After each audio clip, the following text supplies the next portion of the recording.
Good morning, church, and welcome to Dave's Devos. Dave is not here again. And kind of miss that guy, don't you? I sure do.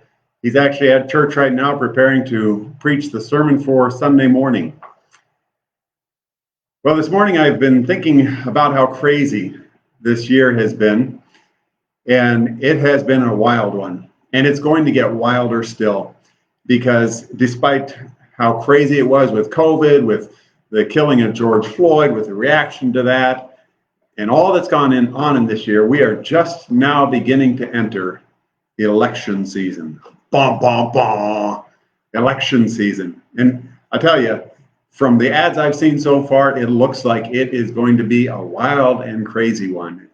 And for my part, I've seen some wild and crazy ones in my day.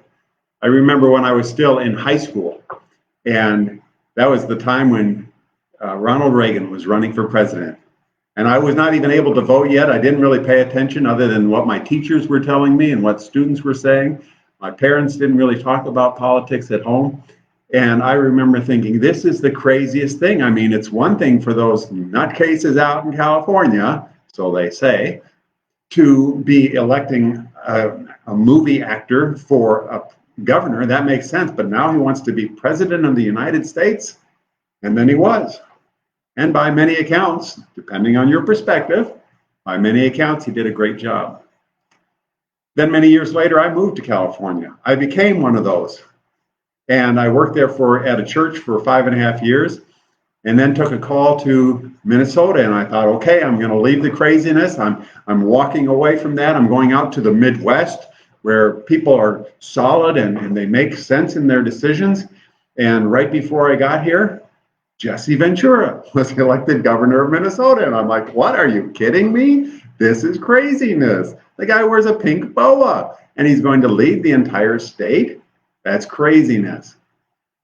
And then, of course, when Barack Obama was elected president more recently, some people said, that's it. The world, this is the end of the world as we know it. And it's not all right with me.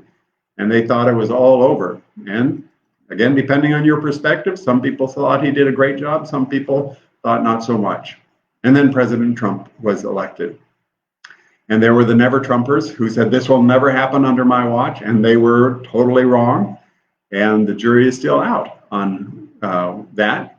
And we'll see in the next election what happens with President Trump and his re-election. And depending on your perspective on this, and I've tried to stay away from presenting mine, it's just a crazy, crazy time, and now it's going to get even crazier. And here's what I want to say about this. We get really excited about seeing our candidates and seeing who's out there and pushing for our candidates and making sure. And sometimes we even go so far as to say, this person is God's person for this job at this time. And that's certainly true. But it's awfully hard in the midst of it to see what God is calling that person to do or to accomplish. As history is unfolding and we can just barely look into that crease, we can just barely get a picture of what's happening in our world and what God is doing.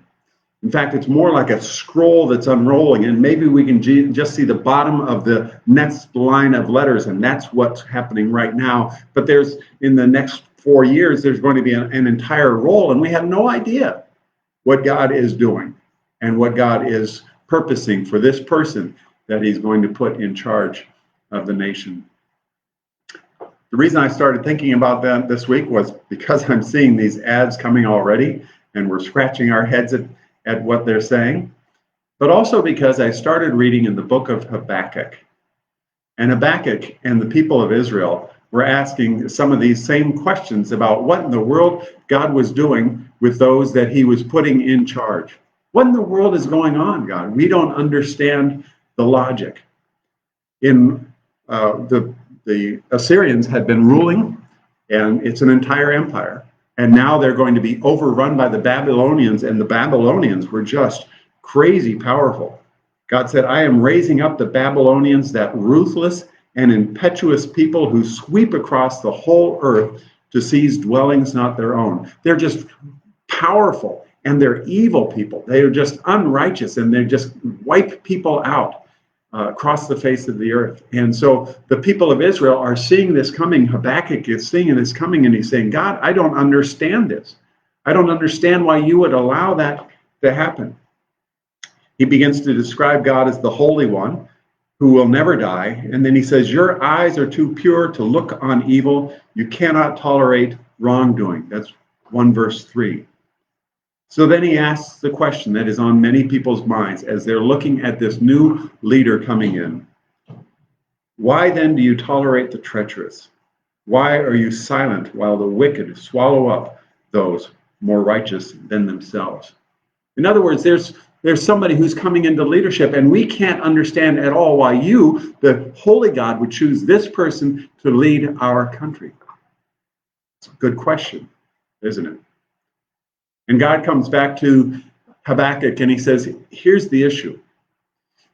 Your perspective is much shorter than my perspective. See, for the people of Israel and for Habakkuk, they were looking at this time in their history, and they're thinking, why in the world are you doing this for this moment? And God said, my perspective is much longer than that. I was here before humanity even lived on this earth, and I'm going to be here all again when I send my son to restore this world to what I created it to be. My perspective is over this entire time. And my job, my role, what I'm working on in this world is to restore this world to what I first of all had it to be. The Assyrian Empire lasted for quite a while. The Babylonian Empire lasted for quite a while. The Roman Empire lasted for quite a while. And they're all gone. And the United States might be here when Jesus Christ returns, and it might not be. But God's purposes are much bigger because he has that long picture. And he has that wide picture as well. The people of Israel were concerned about what's happening in our country right now, what's happening in our towns and our villages. And God said, my purposes for this world don't have any borders. My purposes for this world are not limited to your city or to your state or to your country. My purposes for this world include all the people of the world. And that's what I'm working on right now. And so he comes to the prophet Isaiah to say, this is what you need to understand about what I'm doing in the world, that it's going to be much more than that. And closes out that response with, the Lord is in his holy temple. Let all the earth be silent before him. Boy, if we had that kind of humility in our politics, right? I mean, we're going to get excited. Of course, we're going to get excited because we have a picture of what God wants to do in our country, and we should be working for that. Absolutely. Some people are going to be more vocal about that than others. That's fine. That's how God has wired us, and he's placed that spark inside of you, and so fan it into flame, but also carry with it that humility that Habakkuk eventually came to. Because after God has pronounced these woes against the people of Babylon, he said, I'm going to punish them. What they're doing right now in order to accomplish my purposes, they're not going to be free from any kind of punishment for. They'll be held accountable in my time after they've accomplished my purposes. And when Habakkuk begins to realize that, he's brought to this place of humility.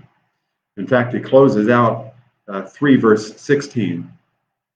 He's got this picture now of God when he acts, and he says God comes in and he acts with this incredible power so that it's not just changing individual hearts and lives, it's not just changing what happens in one country, but when God moves and acts, the whole world shakes and trembles. All of creation, the whole sea is tossing and turning. And he gets that picture of who God is and what he's accomplishing. And then he said, my heart pounded, my lips quivered at the sound. Decay crept into my bones and my legs trembled. Yet I will wait patiently for the day of calamity to come on the nation invading us. I will wait patiently. There's a certain amount of humility that came to Habakkuk when he realized that God was in control and that he was only seeing a small piece of God's purposes in the world. And so as we come into this election season, that's simply my encouragement. However aggressively you push for your candidate, just hold that in a proper perspective. That ultimately God has his purposes, not just for our country or our state, but for the whole world and for all of eternity. And he's accomplishing those in ways that we can't even begin to understand. And so we work to accomplish that righteousness and work hard, because we have a responsibility to God in this election process. But we carry that responsibility out with a certain amount of humility as well, recognizing that God is up to things that we simply don't know, can't understand, but he is in control. So I don't have clear steps for your day today, but rather a perspective to keep in mind who God is, how incredibly mighty and powerful he is, what his purposes are being accomplished in this world, and to give glory and honor to his name through how we live our lives today, how we live out our electoral process. Let us be humble before him.